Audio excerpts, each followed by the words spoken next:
My name is Grant Gilliam, and I will be going through the significance of June 19th, 1865, and what it really truly means for our country. Juneteenth, Freedom Day, the true Emancipation Day, Black Independence Day. This day culminates the technical end of slavery in the United States. Now, I do say technical because the official day that slavery was decreed to end in the United States was when Lincoln signed the Emancipation Proclamation in 1863. So, at the end of the Civil War, in April 9th, 1865, slavery in the United States was supposed to come to a halt, but it didn't. Not for another 2 months. That's how long it took Union soldiers to go to many parts of Texas to make that happen. It was in Galveston, Texas, that the last set of slaves in that region would be liberated. That day was June 19th, 1865. After their disbelief in the news, the former slaves immediately began to celebrate with prayer, feasting, song, and dance. A year later, the first celebration of this event took place in Texas. And over the next few years, the tradition spread to many parts of the nation. So if we're being very honest with ourselves, we have to admit that this anniversary has been suppressed for many of us for a very long time. After Reconstruction and the introduction of Jim Crow laws that plagued the South, along with other systematic racial restrictions that had taken place all throughout our land, the true essence of freedom for many African Americans was tempered for decades to come. Couple that with the fact that little to none of our contributions as African Americans in this country were highlighted or told within the fabric of U.S. history. To many people, Juneteenth was just another casualty of events that were suppressed by those in power. For some African Americans, the knowledge of Juneteenth had lived on and was preserved down from generation to generation. But for many others, that sadly had not been the case. From my personal experience, Juneteenth was not an event that was talked about within my household, not my extended family, and it certainly was not brought up in my schooling in the South. During the period of discussing the Civil War, no mention was had.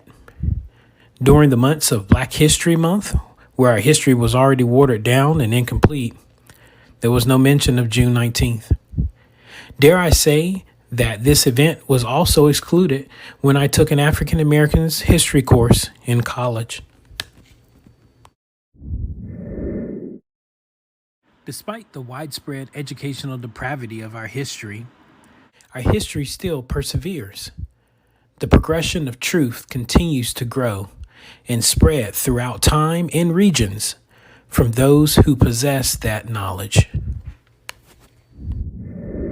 Over the past few decades, we have all been re-educating ourselves with many stories of African American truths, events, tragedies, and accomplishments. We have been pushing the narrative to include our history within the history books of America because it is American history. To only tell one side of the story does not tell the whole truth. And without telling the whole truth, we run into danger of telling and learning lies. So with the reemergence of Juneteenth and of that emotional historical relevance that it serves for us, let us also continue to promote and educate ourselves to the rest of our rich history. And remember that that too is American history. Thank you.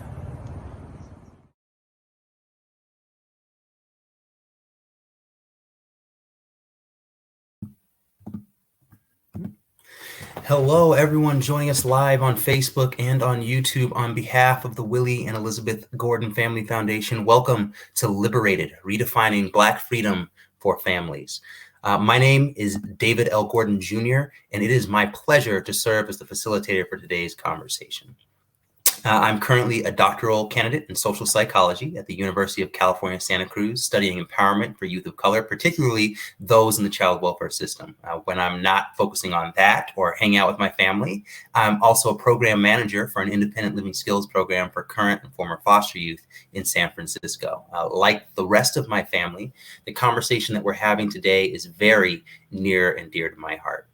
As Grant shared in that great overview, the celebration of Juneteenth commemorates the news of emancipation finally being delivered to enslaved peoples in Texas in 1865. Their enslavers used their isolation of those they had enslaved to continue to profit off of their oppression. And I want to say that one more time for the people in the back. They used their isolation to profit off of their oppression.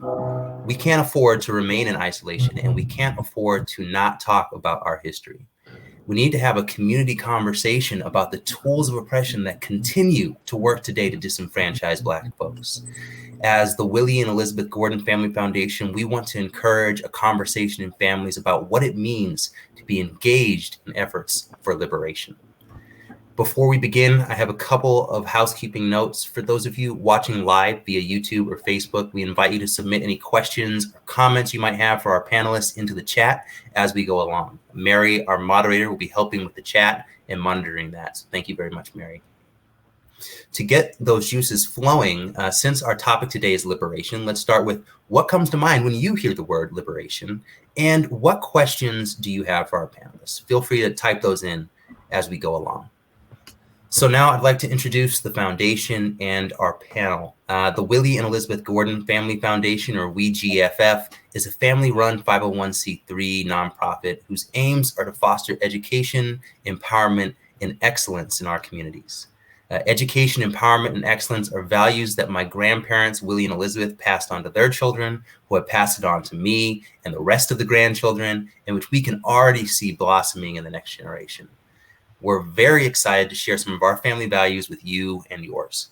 For more about WeGFF, please visit our website at wegordonfdn.org or wegordonfdn.org. And now to introduce our panelists.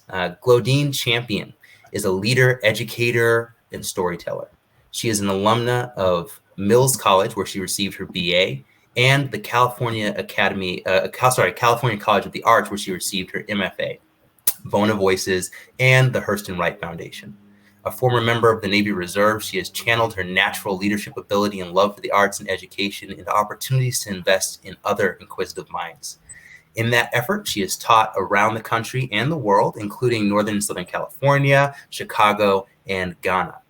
Her short story, Heathens, was published in Women's Work, an anthology, and she has recently published her first novel set during the 1965 Watts Uprising, Salmon Croquettes. Thank you very much for being here, Glodine. Thank you for having me. Next is Melanie D. Perry. As a certified financial planner, Melanie has been helping people create sustainable wealth by making wise decisions for over 2 decades through her private practice, Perry's Wealth Management. In 2010, Melanie created Zillionaire Enterprises, a financial literacy company. She teaches purpose-driven entrepreneurs to improve their personal finances by mastering their spending plans, conquering debt, and protecting their wealth so they can enjoy the ultimate life that they deserve. Melanie also values the importance of educating our youth and created a summer camp and curriculum for kids and teens. She has been recognized by many national organizations for these efforts, including the Los Angeles Women's Chapter of the NAACP. Melanie has authored All About the Benjamins, helping people create wealth in the midst of financial insanity, and Jonathan and Geneva, The Adventures of a Zillionaire Kid, her latest book for elementary children. So welcome, Melanie. Thank you for having me. It's a pleasure to be a part of the conversation. Yeah. Last but not least is QuentinRJiles. Quentin is a charismatic political commentator and public speaker who has been featured on NBCLX, TV1's Sister Circle Live, and CBS affiliate WSA 9's Great Day Washington, Wired Magazine, and more. His mission to engage is to engage Gen Z and millennials in the American political process by disseminating information in a fun, entertaining, and relatable way. He is also an author and has self-published his breakout book, Listen Niece, a 30-day self-reflection designed to live your best life in Christ. By trade, Quentin is one of my peoples, a licensed master social worker, and has decided to use his degrees in an unconventional way by entering into politics and authorship. So welcome, Quentin. Thank you. Thank you. Thank you for having me. And yes, you're always my people. That's right. All right. So without further ado, let's get into it. The first question I have is for all of you. So feel free to answer as you feel led. Thinking back on the struggles of African Americans historically and leading all the way into the struggles faced today, we can see a long trajectory of oppression and at the same time, resistance. Given that history, what does liberation mean to you today? Nobody wants to jump in first. I always jump in first. I was going to let somebody else do it. Same. But I will say that in the face of all that we have survived and thrived, liberation to me means kind of the definition of who we are as Black people, our strength and resilience. And I want to say that I want to get us to a place where we release that struggle. Like, that shouldn't be part of our definition, right? We have struggle, but I think that our perseverance is stronger than the struggle, right? Because we've overcome just about everything that's been thrown at us. So I think liberation should be our celebration of the fact that we are still here thriving and moving forward.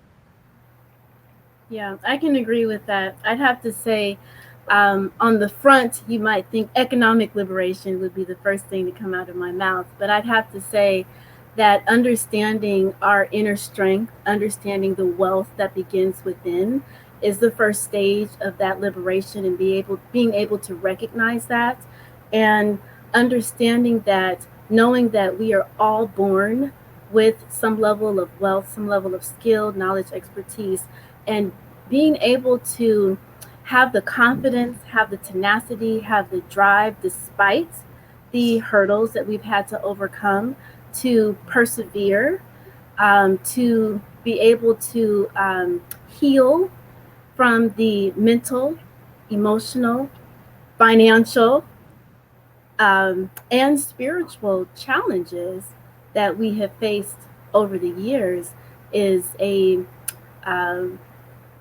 form of liberation that I continue to see that we steadily strive and work towards. Yeah, when I think liberation, I think we get there when we finally just feel comfortable and free to be. Honestly, I'm gonna take an example of what I mean. Yesterday, it's all over the news, right? Derek Chauvin gets sentenced to 22.5 years. I felt nothing. I was numb, and I didn't like that I was numb. Honestly, I did not like that I was numb. And as I processed that, for me, I think that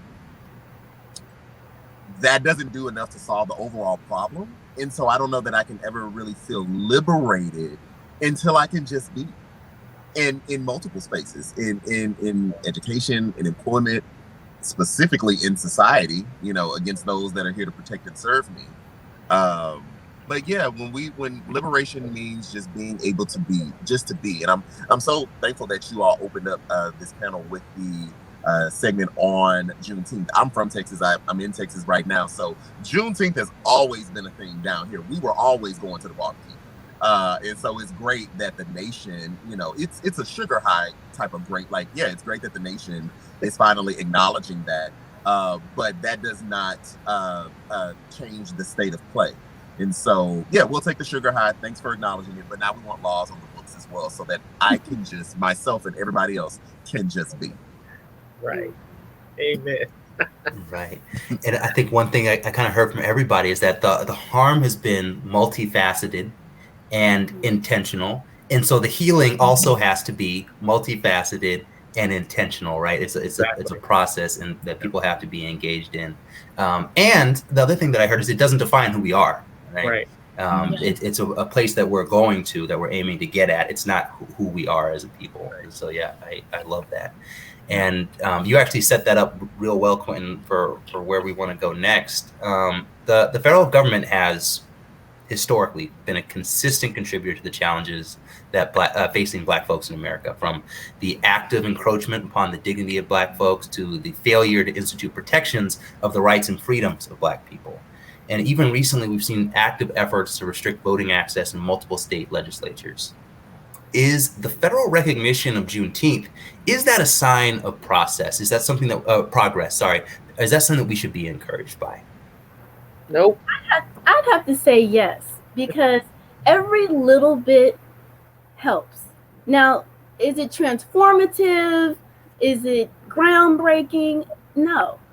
But the conversations that have sparked as a result, any level of conversation that brings to light a form of healing, a form of awareness, a form of education, a self-check from all cultures that are here in this nation, I think is a sign of progress. Because if you don't have a conversation, if you don't have a stimuli to spark some different perspective, to shift paradigms, then stagnation can continue to occur. Even though there's 4 or 5 states that are saying it's a federal holiday, but we're not going to teach it, all right, that's fine. But there's still a conversation around the fact that there's 4 states that don't want to teach it, and you've got this federal holiday, so yeah, it's not monumental, but I would say yes to progress. I'm saying no, but I'm only saying no from the standpoint that it's 2021. We're still having this conversation. Yeah. So in the face of progress, no. I mean, progress to me would be when the very first Black person was assaulted by the police unfairly, and a law was put in place that law enforcement could no longer continue the slave patrol practices that they've been doing for 600 years to us. That would have been a sign of progress to me, that you care enough about our bodies that you will stop taking them willy-nilly and make a law about it, and consider that a hate crime. Celebrating Juneteenth is great, but look what we're celebrating. We're celebrating the fact that for 2 years, people didn't even know they were no longer enslaved. Like, yeah, that's great. Thanks for making it a federal holiday, but you did that right on the heels of making a law for Asian hate crimes. Like, let's move this conversation a lot further faster. Yeah, and I think I guess I did set it up. I'm sorry, I didn't realize I was doing that. But I think 2 things can be true at once. It was definitely a sugar high for me, right? Because like I said, I'm from Texas, so like I've been celebrating Juneteenth since I was a kid. I didn't know other Black folks, other places didn't know. That's what blew me away as I got older, and now we're here and we're having a larger conversation. So yeah, great. I agree that anything to push the conversation forward. And at the same time, I agree, it's 2021. I'm kind of tired of having the conversation. Yeah. I'm tired of having it, but I'm going to keep having it because it's necessary. But honestly, eyes tired, boss. I am. So, sure, I guess, sure. There's progress.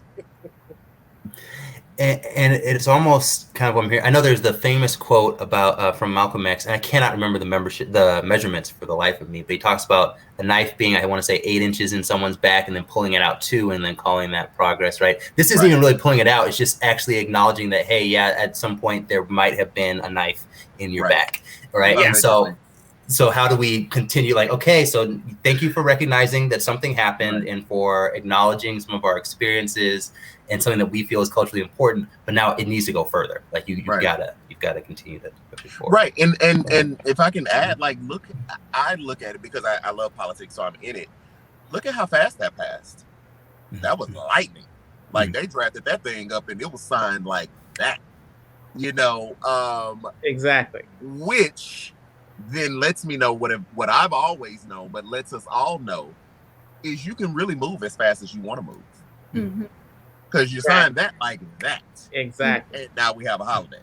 So when we come back and we ask you about voting rights, or we ask you about expungement of criminal records for the wrongfully convicted, or things that you don't even think is a thing. I'm not advocating the smoking of marijuana. I don't smoke. But things that we as a society don't even think of as a thing anymore. Yet and still you have Black folks rotting away in prison, but you have majority white folks profiting off of the same thing you lock Black folks off of, and we can't get any movement on that. Exactly. We can't get any quicker movement around police reform when it really benefits all of us. Exactly. But we know that movement is still being pushed by Black folks because Black bodies keep getting destroyed in the street, and we're having this back and forward. Well, this, well, that, well, this, well, that.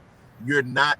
To me, it is a will issue, because you all willed that Juneteenth be a holiday, and now we have it. So I need you all to will all the other stuff that we actually asked for.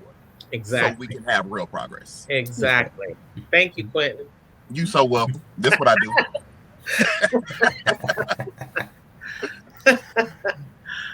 All right. Well, thank you all very much for your response to that. This next question, this one's specifically for you, Glodine. Your novel that just came out, Salmon Croquettes, features a young queer questioning person growing up during the Watts Uprising of 1965. It covers a lot of topics relevant to our conversation today, right? Community, family, growing up, responses to racial inequity. How would you connect the topics of your novel to the pursuit of liberation for families today? Yeah, that's a great question. And I will say that in intentional, in the writing of the story, it was important for me to remind us how we were once a connected community. When I was in grad school, this was the thesis for my grad school, and I remember one of the women in the on the committee told me my characters were too nice to each other. And I thought I said it out loud. What were they supposed to be?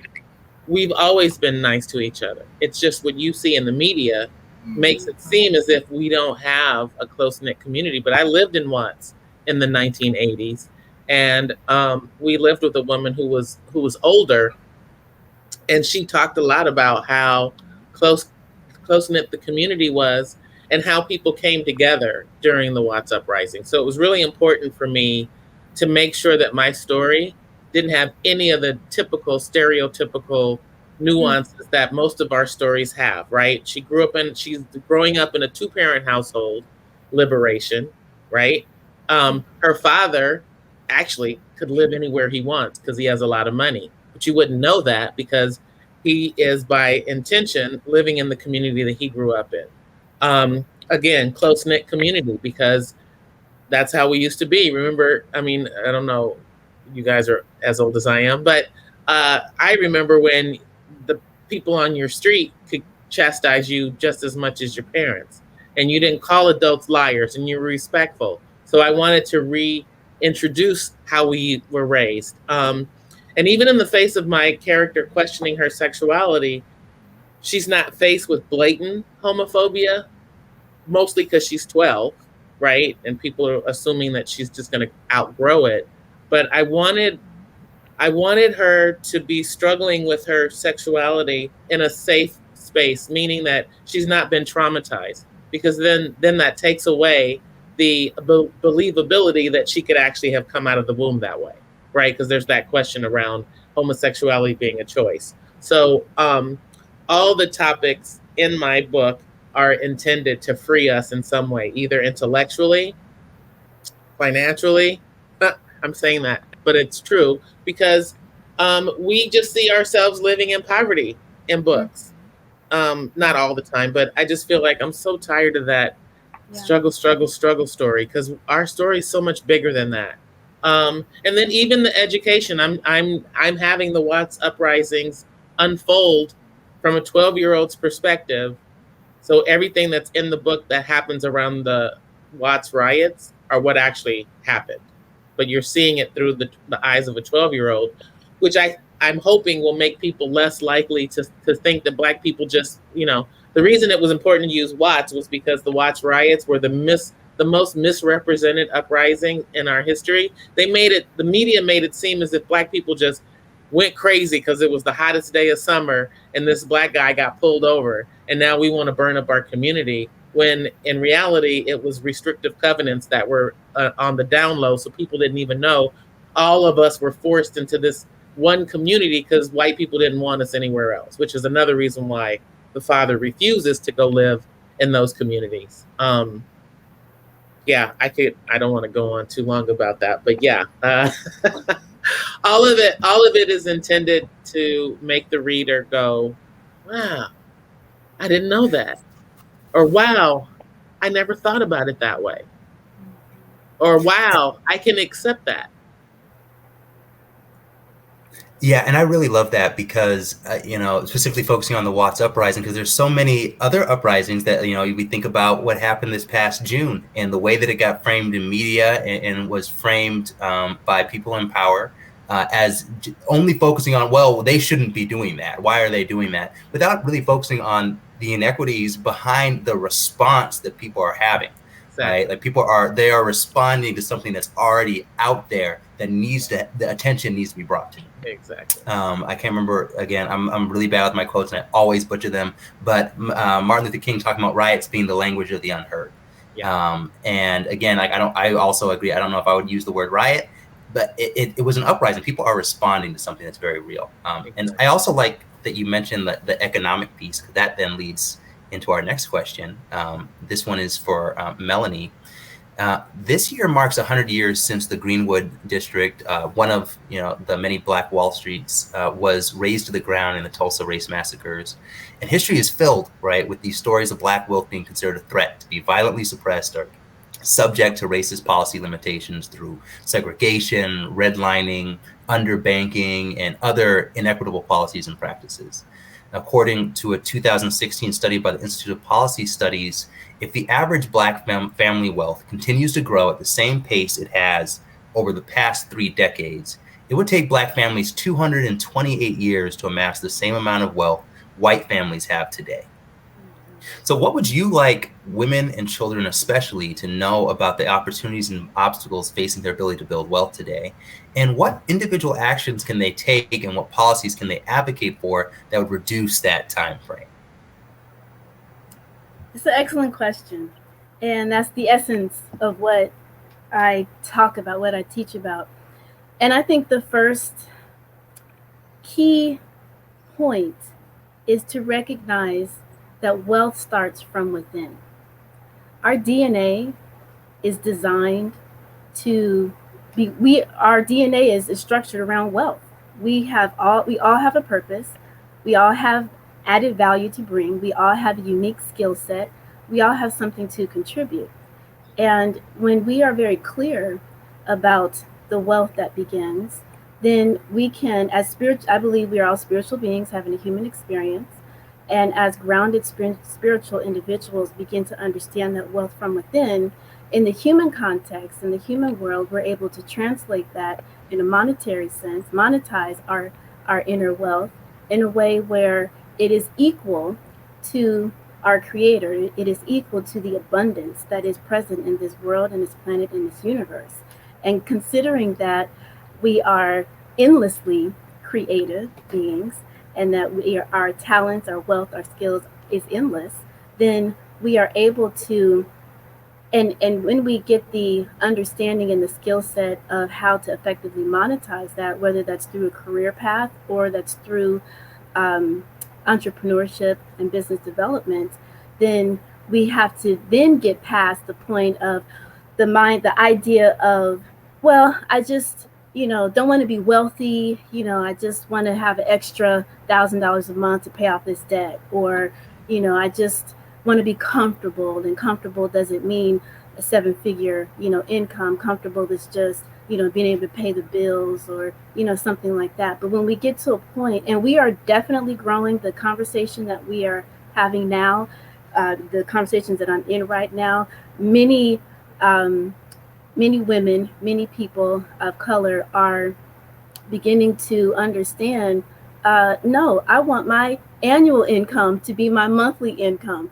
I am in pursuit of 7 figures. I want to leave a legacy. I want to create a situation, to have a trust so that I have generational wealth. So these are the beginning conversations that I'm beginning to hear on a much more common basis, rather than, the whole energy and mindset around scarcity, which has been a common theme, in our community. But that conversation about the strong, clear, concerted pursuit of wealth, monetary wealth, is becoming more common than not. And so understanding that we now have to shift from, okay, yeah, I want to make, money to be comfortable, but you want to make money in an abundant sense.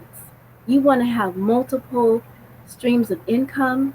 You want to have you want to get to a multi-millionaire status, billionaire status, so that you can affect sustainable change.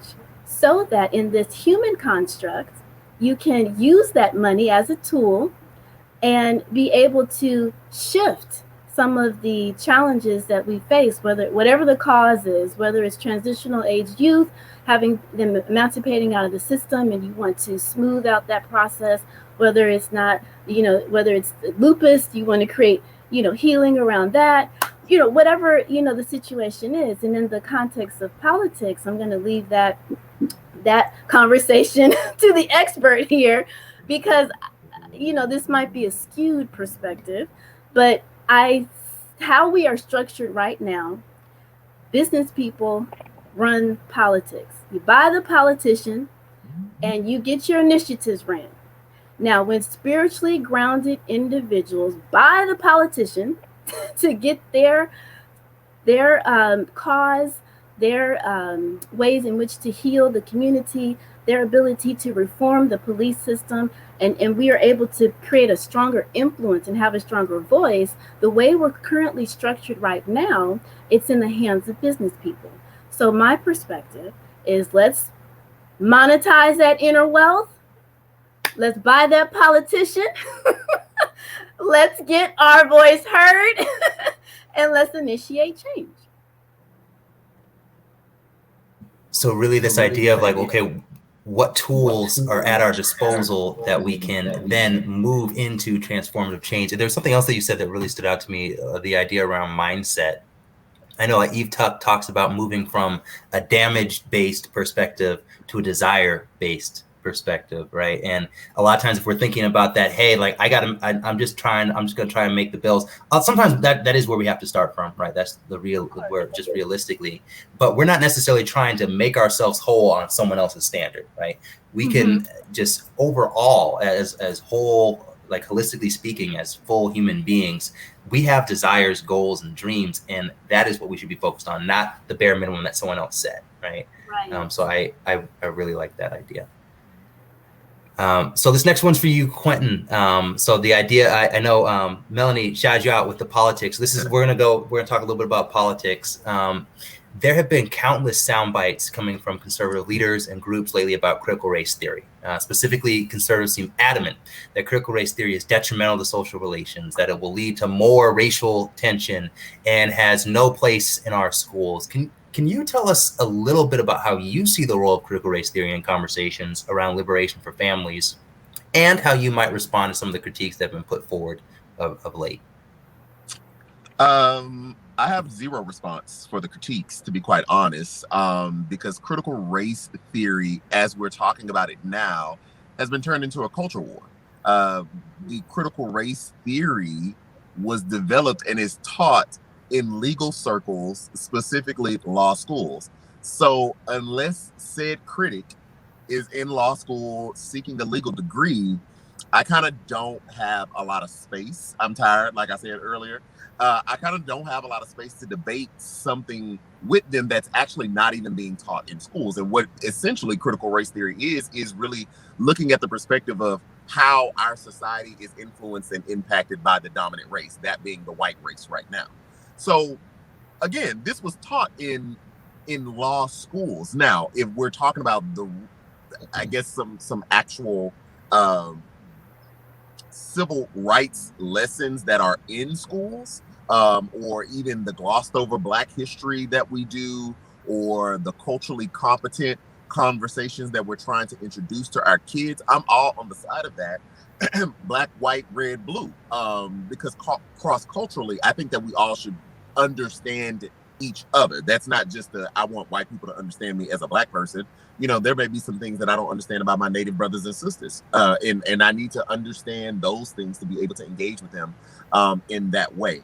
So right now, honestly, it's very disheartening because it's become something that it is actually not, and it has been used as a way to rile up a base, to have a boogeyman of sorts, to specifically in conservative circles, to not really legislate, but just fight against something that does not even exist. So I don't have time.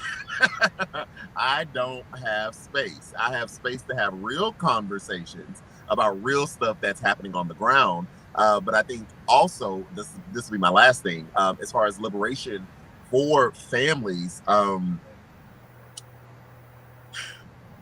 I think once we get to a space, and I would agree with, I'm sorry, I missed your name again, my financial guru. Melanie. Melanie, thank you so much. I would agree with the statement about buying politicians. Oh, it feels so greasy coming out. But I agree with that statement because that's a real thing, whether you're on the right, the left, or independent. That's just a real thing, buy and buy. Some people may not call it buying, right? Some people may call it, I'm supporting a candidate, but I have enough money to fund this person, but I want some stuff in return, right? It's just business. So I am on the side of that, of people becoming, Black folks getting to a space of being financially free to be able to invest. I'll use that word. Invest in a politician that is going to advocate for them once they get on the other side. See how I clean it up? So that's I'm on that side, but I do think that's a part in getting us to that space of liberation. And I can clean it up too. I appreciate the idea of investing. That's my political speech. That's politics. I'm like, now let me get some new words for this one. Let me get some words. But sometimes you got to make it plain and make it clear. I understand, sis. I understand. Yeah, and really, like, being able to invest in people who are talking about this in a way that's relevant, right? And understanding, actually trying to pay attention to the issues that are facing people of color, as opposed to then just trying to weaponize something in a way that misrepresents it, right? Correct.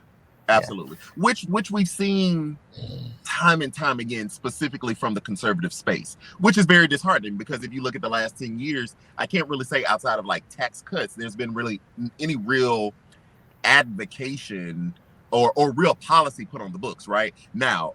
Black folks being business owners, I don't want to jump too deep into the financial space, but I do run my own business, and what I have learned in that is that our system is catered to business owners, which is crazy.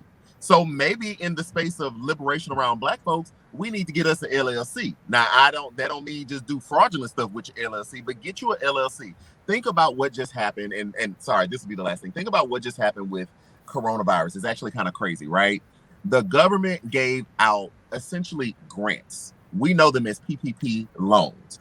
You can get these things forgiven, which means they are grants. If anybody got PPP loans that is less than $50,000, the government said you don't even have to send us the paperwork. You just self-certify, meaning we're going to take your word that you spent the money on what you spent the money on. That is millions and billions of dollars that the government is saying, I don't even feel like accounting for. Right? That's crazy. And the only people that got it was a business that qualified for it. Mostly all businesses did. But that lets me know, one, Black people need to get into business and find out what works for them and run their own businesses. But two, in the conversation of reparations, you just gave all that money away. Yeah, we were in a deadly pandemic. I'm not taking away from that. We were in a deadly pandemic and we needed those funds. But look at how you just threw the money out. You got some change, America girl. Run us our coin. It's not hard until they look at who they're giving it to, right? Exactly. It's like, oh, I don't know about you. Exactly. Exactly. Right. Okay, well, thank you all. That's the end of most of our structured questions. We wanted to make sure that we save some time for Q&A from our live stream. So if you are here in attendance, you have some questions that were spurred on by things that our panelists shared, please feel free to enter them into the chat. I do see one in here that sounds like a great question to start with. And that is, in thinking about the wealth gap, the racial wealth gap, will we ever bridge that, in your opinion? And should we expect to? Well, I guess I'll take that one on. You know, there's approximately $1.2, $1.3 trillion with a T, trillion, in the Black community. Now, I forget the number when it comes to our white counterparts, but it's a heck of a lot more. But the point is, in which I say that is, you know, given where, you know, we are and what accomplishments or progress, you know, we've made in this nation and in this world as African Americans, people of color, Black people, we are definitely coming to a point where we are understanding our inner wealth and being able to translate that, monetize that in powerful, meaningful ways. You know, when you are in a race and you're 10 feet back and someone's 20 feet ahead, you know, unless you're the young lady that just won, what's her name? That just won the Sha'Carri Robinson. Yeah. You might not be able to catch up, but will you begin to, you know, kind of get in the field, you know, get on the field? I would say yes, because it's a mindset shift that we are as a world are undergoing. I definitely have felt over the past 20 plus years that we are in a, you know, spiritual revolution, an economic revolution, and the world is healing. The world is recognizing that we are all human. No one is better or worse than the other, no culture, no, you know, and I'm seeing that worldwide. I'm seeing just the connection, the fact that we've got, you know, the internet and the ability to connect with people in the palm of our hands like that. We're having this discussion wherever we are in this world like that. The technologies that are present to us, you know, can be to our demise or it can be to our growth and progress. And as we continue to use IA or AI, sometimes I mix those up, as we continue to not be intimidated by robots and use them in a way to enhance and progress and move forward and recognize what is the human value, right? Because there's some things, well, maybe we don't need to do because a robot can do it. So as we begin to evolve in society and in humanity in this world, we can begin to better make things better for ourselves in our community and not feel as if certain things are threats, but recognize, okay, there's changes happening, there's shifts occurring. How am I going to move along with this wave versus resist it? And so when it comes to our ability to accumulate and acquire wealth, it's economic empowerment. We've got our rights, you know, we've got our liberties, although, you know, there's questions about some of that, but on the books, you know, we've got it. It's about economic revolution. It's about economic change. And it's not about the money so much as it's about the wealth and being able to translate our inner wealth in a way that is in alignment with our integrity to create healing, to create a different perspective. Because we're not in this scarce, the idea of economics is based upon a scarcity model. So what I'd ultimately like to see is an abundant model. And that's happening. That's happening. I just want to piggyback on that, because I think that part of our getting to that place of abundant mindset is to understand that poverty is a state of being and shouldn't be a state of mind. But in order to move through that, I feel like our kids and the parents who don't know our history, and I'm going to keep saying this until it becomes a natural part of our conversation, is that until we know who we are and what we come from,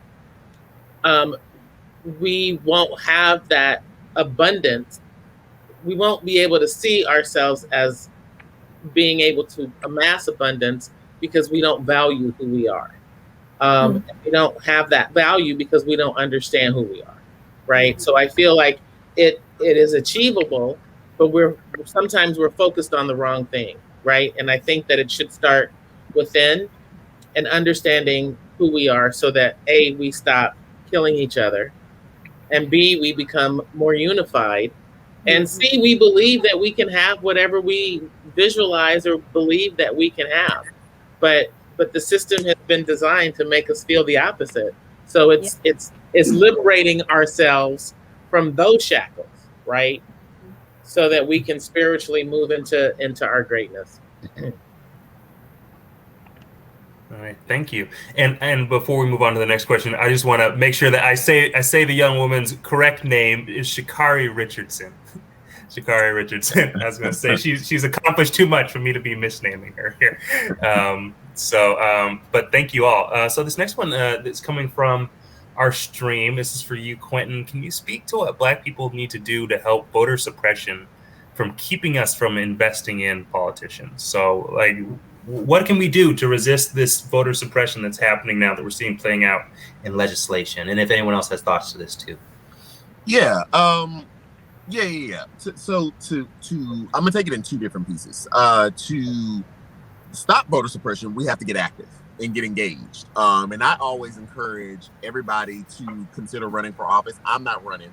Don't ask me. Everybody always asks me. I have no parts of it. I don't want to do that. I want to talk and educate the folks. But we have to get involved in the process so that we're not blindsided when these types of voter suppression laws or any other law that is adverse to Black folks or just people at large come about. So getting involved, finding out, when your state senate or your state legislature will be drawing maps.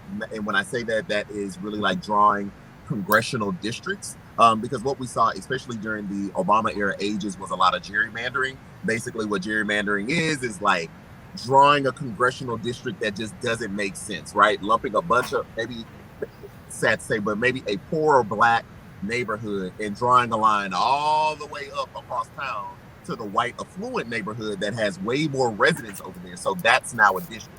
So those white residents' voices overpower the Black residents' voices, even though they don't even live by each other. So we saw a lot of that, and we're still dealing with a lot of that. And a lot of us were frankly either blindsided or we were not engaged. I myself was not engaged in the political process until Barack Obama came on the scene, because it was time for me to vote, and he was Black, and it was my first time voting for a president, and that's why I did that.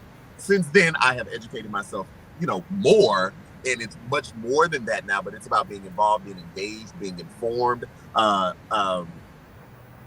It's about those things. Now, as far as investing in politicians, I think you got to find the one that speaks to you. And let me say this, there is no political savior, not a one, because they're all human, period. So they're going to have faults. They're going to have things in their either their background or their stance that you don't fully agree with. And so it's incumbent upon you to really do the research and find out who you're voting for and why you're voting for them, right? Is there a specific issue that particular person is very passionate about and you want to see that enacted? So you vote for them. However, you don't like anything else that they do. That's okay. I'm not an all or nothing type of person when it comes to my politicians, because I have so many different thoughts and ideas that I don't think anybody's going to agree with me on everything that I believe and that I think, right? But that goes back to becoming engaged in your research, visiting websites like Ballotopia. It's a website that basically shows you the area you're in. It'll show you like the local, the state, national level, people running, their stance, how much money they've raised, what do they believe, their campaign website. I mean, all the things. It's just incumbent upon you to do research. And I think that's probably one of the hardest lifts. It really, really is, because there are so many positions out there. And that's probably why people keep coming back to my page, because I just tell you who you are anyway. But I don't know that that's always fair, because I'm going to give you my opinion as well. I'm going to do my own research. I'm telling you what I think. I think that you need to find out what you think and go invest and support the candidate that you believe best represents you. Because I'm going to vote for the one that best represents me. Okay. Thank you very much. I really appreciate that. The gerrymandering, I know that's been a conversation lately. I've heard a lot of talk about Dan Crenshaw's district and how it wraps all the way around. I'm here. I'm in it. It's crazy. It's ridiculous. Yeah. So you mentioned, running for politics and things like that. And I think a lot of times people might feel like, okay, there might be some distance between me and actually running myself. And so if we think of like the average person, another question from our chat. How can the average person, if you were to picture whatever you consider the average person, assist to bring progress to ourselves, our community, and our nation? Okay, how can the average person assist to bring progress to ourselves, our community, and our nation? Right, and this is for the whole panel. Oh, good. Okay, I got some support. Well, I'll say in short, really, I think everything that has been said, specific things about like getting engaged and becoming financially free, I think that those are really good ones, honestly. And I think that helps specifically when you're talking about an individual person in a community. So I just left a dinner with my church group, right? We had a conference earlier today and we were talking. And one of the things that I told them that they will have to do their own research on is just this particular organization that I've invested in, right? That is buying back the block. This one guy, gentrification is happening here. But what we've done as a collective, those that have invested, is bought up an entire block of land that has homes on it. And we've agreed that those residents won't be kicked out, nor will be raised. And they will get to live out the rest of their days there, but we own the property. And so once they either pass, go into a nursing home, or go into a family's home, we then will go in and renovate that house, flip that house, right? And now it sells or rents for a higher price. And so that is our way of, one, not only being invested in like the financial real estate game, right? Getting a return on our investment, but also trying to protect our people as best we can. We can't do the whole world. We can't do the whole neighborhood. We can do the block though. So if our group is doing the block, somebody else's group needs to do the next block, and so on, and protect that space. So I think little things like that we can do to protect ourselves and our community, and just be educated and engaged. That's really it, especially in the political process. Well, I'd have to say that it goes to the first thing that came to my mind in answering this question was the average person, recognizing that the average person is extraordinary. So when a person individually doesn't think of themselves, oh, my little bit doesn't count or doesn't matter, it actually does. Because if you do one thing, someone else sees you do something else.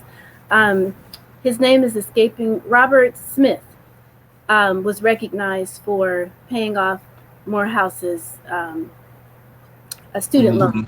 Mm-hmm. And so that was publicized. Then I started seeing others doing the same thing. Now, everyone is not a billionaire like Robert Smith, but the point I'm making is when you see someone else doing something that provides added value, then it spreads, right? Because what we have sometimes a tendency to be bombarded with is the negativity and not necessarily the positivity. So when you see someone, when you step up, that's what I'm trying to say. When you step up and you do something that is, quote, small in your mind, it's actually an extraordinary act because you're showing up. And someone else will see you and mimic that, mirror that, and then that can begin to spread. And I think that's the beginning of recognizing how one small act of a quote average person is actually a very extraordinary act when you stand up and show up. Yeah. I was going to say I would flip that word from average to something extraordinary, right? I have been actively living, teaching, walking in the space of love for the last year with intention, like in a different way than normally. And even in small ways, I've noticed that when people see and when people feel like they've been seen and heard, and that's really our basic human right, our human need, right, is our desire to be heard. I'm finding that even in the space of letting someone who you don't agree with speak their piece, they feel that love. It may not change them in that moment, but it does have some kind of lasting change. And I think that in order for us to really bring progress to each other, is that we need to recognize each other, right? My struggle, we like to feel like because we're Black, our struggle is bigger than somebody else's. I think that if we maybe level the playing field and accept everyone's collective struggle, because we're all impacted by it, right? If we get upset about something and we burn our community, if we're not if it's not an only Black community, we're affecting other people who aren't Black, right? So we're all in this together. So I think that first we need to stop thinking that we're just average human beings. We're amazing, extraordinary human beings. And when we focus by leading with love, we can transform each other's lives. And that's free. That's free. You don't need any money or anything to lead with love. And again, that just means letting somebody speak their piece. You don't have to agree with it. You don't have to change their mind. Goes a long way. I've seen it in an amazing different ways across different cultures and age groups. Yeah, there's something definitely to be said for solidarity and just how important that is to making progress. I think Francisco Valdez out of the Lat Crit literature, which is a subsection of the critical race theory that we were just talking about, that kind of talks about we need to acknowledge that those complicated similarities and the fact that a lot of what we're facing, it has roots in white supremacy, and that goes across the experiences of people of color of multiple origins, right? That we're dealing with white supremacy in some shape, way or form. Thank you all very much. That we're getting towards the end of our time, so we're going to end our Q&A period. There is one question that we wanted to present to you, in terms of resources and what kind of things that families can lean on. So, what resources would you recommend for families and educators to provide to youth, in working with young people this summer? Sorry, did that question come across clear? No. Sorry, my notes. That was me saying, don't be the first one to respond. But I will say that, again, I'm going back to education. I'm actually starting a workshop for youth to teach our history this summer. I'm going to try it out on my newly found nieces first to see how it's going to impact them. But I'm going to always say this: education doesn't have to happen in the classroom. If you're not aware of something, Google it. If you want to know about your history, Google it. It's out there. But we have to actively engage in trying to get to it. And then from a financial perspective, there are numerous now virtual educational programs that exist. Prior to COVID, I had a summer camp that I did, and this year I didn't do the virtual summer camp, but it's something that I do have as a resource. But to piggyback on what's been said is, don't sit in stagnation, because we've got the internet in in the palm of our hands. And so if you can't go anywhere, if you don't have any money to pay for a course, if you can't, you can go to a library, you can borrow somebody's phone, and you can Google the information, because we are in this information age. Yep. And it's available. Yep. Whatever you're curious about, it's available, and don't feel inhibited to reach out and connect. I mean, these social media apps and all this stuff, we're networking across the world, across the nation in unprecedented ways. Stay connected. Exactly. Yeah, I would agree. I will say, for the political part, or just like trying to figure out who these political people are, I keep going back to Ballottopia.com, because it's an amazing resource. And I would agree that, like, the internet is vast. I am getting a PhD from YouTube University right now on all things business, right? Like, because you're finding in this digital age more and more people willing to share their experience. And I'm a person, I don't have to learn by failing at something. I can learn through somebody else's experience and kind of like chart my own thing, right? So for me, at least, like, yeah, there is information there, and then there's also a lot of misinformation out there as well. So there is discernment that needs to be in place as you navigate these internet streets. So yeah, I'll leave it with that. Okay, thank you all. Really appreciate it. Your responses were just very valuable. I took a lot away from them. So yeah, thank you so much for sharing. As we close out, I'd like to just end with a couple of thank yous. First, thank you to all of you who came and listened to this conversation, took part in the conversation via the chat, via YouTube, and via Facebook. A huge thank you to our moderator, my sister Mary Gordon, who has put a tremendous amount of time and labor into making today's event a reality. So thank you very much, Mary. Also, thank you so much to Crystal Ahmedyar for all of her technical expertise and her assistance in navigating this platform and just creating a quality virtual experience. And next, thank you to Grant Gilliam, who put together the video that we opened up on with that fantastic overview of Juneteenth, as well as his wife, my cousin Vanessa Gilliam. Coincidentally, their anniversary is actually on June 19th. So a happy anniversary to both of you. Thank you to all of the parents, siblings, spouses, aunts, uncles, and cousins who never hesitate to share their time and their wisdom with all of us and with each other. And in particular, I'd like to shout out the board members of the Willie and Elizabeth Gordon Family Foundation, my aunts Ernestine, Tawana, and Theon. And most of all, thank you again to our wonderful panelists. Can you tell us, where can we find you if we wanted to just get more information, the stuff that you have out there? Where can we find you? You can find me on glowdingchampion.com or Facebook, LinkedIn, Instagram. Ditto here. I'm on Instagram, Facebook at Zillionaire, and that's DEAL. Yeah, and you can, Instagram is probably the best way as well, at QuentinRJiles on IG. Great. Well, thank you very much. Also, please join the Willie and Elizabeth Gordon Family Foundation mailing list at the link that's going to get dropped right there. It's been a pleasure. Thank you all for coming, and please have a wonderful day. Thank you. Thank you.